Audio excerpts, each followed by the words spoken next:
नमस्ते आलोक जी। नमस्ते मेलिसा जी। कैसे हो? बहुत अच्छा हूँ मैं और thank you so much for inviting me. I look forward to sharing my views with your viewers. Excellent. Thank you very much, Alok ji. So just to put a bit of context to the viewers about who you are. So this is Professor Alok Kumar ji. He was born in India in Uttarakhand, Haridwar in Uttarakhand, studied in India before moving to the USA. He's now a distinguished professor of physics at the State University of New York at Oswego. And in parallel to his physics research and teaching, he has also been publishing many books on ancient Hindu science. And I came across his most recent book entitled Ancient Hindu Science, Its Transmission and Impact on World Cultures, just a few months ago, and read it and really loved it, learned so much from it, and was just amazed by some of the contents in there. So I reached out to Alok ji to find out more about him, and really came to discover what an amazing person he is as well. So I thought it'd be great for my viewers to learn about him, and particularly to learn about the research he's been doing on ancient Hindu science. So what I'll do now is I'll be asking Alok ji a series of questions, and we might as well begin. Question number one. So when and how did your passion for Hindu science begin, Alok ji? Was it something that you learnt about in school, or was it something that you developed as you became a scientist yourself? As a child, I grew in Haridwar, where I was taught Hindus' contribution in philosophy and religion. I also knew that India was considered as a golden bird, means it was a very rich country. So I used to wonder that all the materialistic gains that India had, it had to come from science and technology. But I never studied scientific contributions of the Hindus in my college education or school education. So I used to wonder about it, and I used to ask lots of questions with my parents who did not have a good answer for me. I went to many libraries and I did not get a proper answer. And so basically I was somewhat lost. And then I came to America about 4 decades ago, where the library facilities are very good.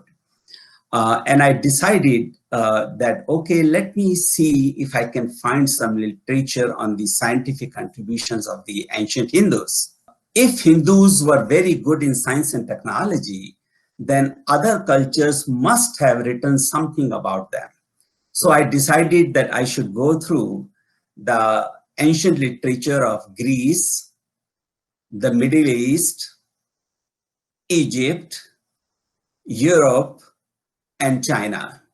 So I did that, and to my complete surprise, a large number of contributions are listed in their literature about India, and something we were not taught in India. So that's how I became interested. That it's a story that has to be told to the Hindus. And that's how I ended up writing, 4 books. What a story! So I'm wondering then, what compelled you to then put so much effort into conducting so much research in order to write your first book? When I came to America, my father particularly, he didn't want me to leave the country. And so he said I should stay in India. But I wanted to leave. I wanted to see the world, not only just America. So when he realized that I'm determined to go, he said, okay, promise me a few things. He said, do something for the religion and do something for the country when you are in America. So I promised him that, okay, I will do that. And when I started learning, about the scientific contributions of the ancient Hindus, I knew I had information that has to be shared with the Hindus.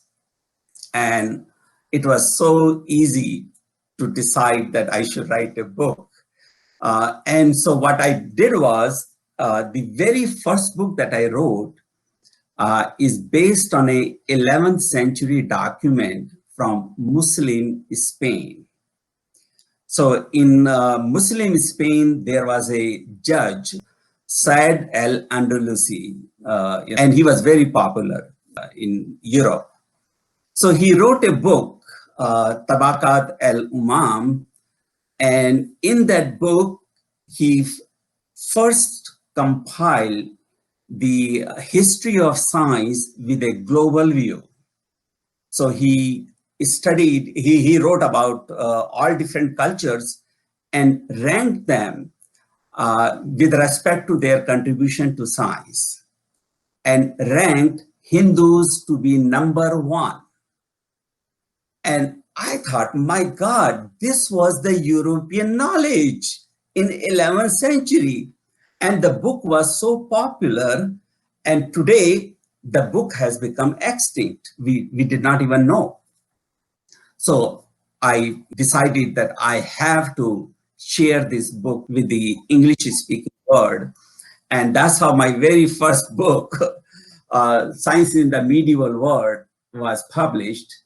And the British Society for the History of Science considered it as an invaluable reference work for historians. So, I mean, I knew I'm onto something valuable. And once my very first book became so successful, it was very easy to write many more books. Excellent. So it's very clear from your books and from what you've just said that there is such a vast scientific knowledge from Hindus, ancient Hindus, and even slightly more modern Hindus in the medieval world. So what was your process, your method for discovering all of this knowledge, for researching it and compiling it? See, what I did was, I decided to go through the primary literature of the Hindus very carefully. So I studied Vedas, I studied Upanishads, and I studied Puranas. And as I mentioned, I decided to study the ancient Greek literature, ancient Chinese literature, Middle Eastern literature, and so on.